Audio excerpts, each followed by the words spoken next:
আমরা এখন দেখার চেষ্টা করব যে রাসূল সাল্লাল্লাহু আলাইহি ওয়াসাল্লামের লিডারশিপটা আসলে কোন ধরনের লিডারশিপ ছিল, কোন ধরনের নেতৃত্ব ছিল, এবং সেখান থেকে বর্তমান সময়ে আমরা কি করে যুগোপযোগী নেতৃত্ব তৈরি করতে পারি। প্রথম যেটা বলতে হবে সেটা হচ্ছে আল্লাহ রাসূল সাল্লাল্লাহু আলাইহি ওয়াসাল্লামের নেতৃত্বটা ছিল সার্ভেন্ট লিডারশিপ। সার্ভেন্ট লিডারশিপ মানে হচ্ছে কাজের মধ্য দিয়ে নেতা হওয়া। বেসিক্যালি আপনি যখন মানুষের কাজে লাগবেন বা কাজে আসবেন তখনই আপনি নেতা। যদি আপনাকে সমাজে কোনো কাজে না লাগে, সমাজে যদি আপনি রেলেভেন্ট হতে না পারেন, কাউকে সাপোর্ট করতে না পারেন, গাইড করতে না পারেন, তাহলে তো নেতা হয়ে ওঠা আপনার পক্ষে সম্ভব হবে না। তাহলে যদি কাজে লাগা যায় মানুষের, আপনি যদি কাজে লাগেন, আপনি যদি মানুষের উপকারে আসেন, তাহলে by default you are a leader.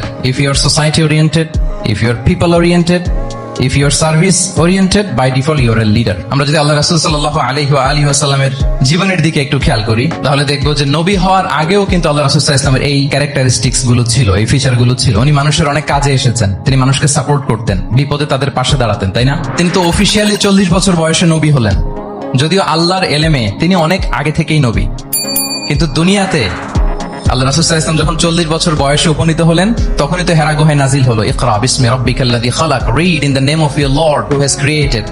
এই যে 5টা আয়াত নাজিল হলো, উনি নিয়ে আসলেন, কাঁপতে লাগলেন। খাদিজা রাদিয়াল্লাহু তাআলা আনহার কাছে বললেন যে মনে হয় আমি মারা যাব, আমাকে কম্বল চাপা দাও, আমার ভয় লাগছে, আমি কাঁপছি। তখন খাদিজা রাদিয়াল্লাহু তাআলা আনহা ওনাকে আশ্বস্ত করলেন, ওয়াল্লাহি লা ইউখজিকাল্লাহু আবাদা, আপনি ভয় পাবেন না, আল্লাহ আপনাকে অপদস্থ করবেন না। ইন্নাকা লা তাসিলুর রাহিমা ওয়া তাসদুকুল হাদিসা, নিশ্চয় আপনি আত্মীয়তার সম্পর্ককে বজায় রাখেন, আপনি সবসময় সত্য কথা বলেন। ওয়া তাহমিলুল কাল্লা, আপনি মানুষের বোঝা বয়ে দেন। ওয়া তাকসিবুল মা'দুমা, যার উপার্জন করার কোনো সক্ষমতা নেই তার জন্য আপনি উপার্জন করেন, তাকে আপনি ফিনান্সিয়াল সাপোর্ট করেন। ওয়া তাকরিউদ দাইফা, আপনি মেহমানকে খাওয়ান। ওয়া তুঈনু আলা নাওয়াইবিল হক, সত্য যেখানে বিপন্ন সেখানে আপনি সত্যের বীর সেনানী হয়ে দাঁড়িয়ে যান। তো এই ফিচার যাদের মধ্যে থাকে, এমন ব্যক্তিত্বকে আল্লাহ তাআলা কখনোই অপমান করতে পারেন না। আপনি চিন্তিত হবেন না, ডোন্ট ওয়ারি অ্যাবাউট ইট, কোনো ভয় নাই, কোনো চিন্তা নাই, আপনি আশ্বস্ত হন।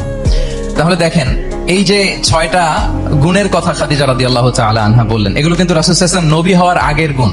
অর্থাৎ 40 বছর বয়সে তিনি উপনীত হওয়ার আগেই ওনার এই অভ্যেস ছিল যে উনি অন্যের বোঝা বইয়ে দিতে হেল্প করতেন, মানুষকে সাপোর্ট করতেন। যার উপার্জন করার সুযোগ নাই, ক্ষমতা নাই, তাকে তিনি উপার্জন করে দিতেন, মানে তাকে ফিনান্সিয়ালি সাপোর্ট করতেন, মেহমান খাওয়াতেন।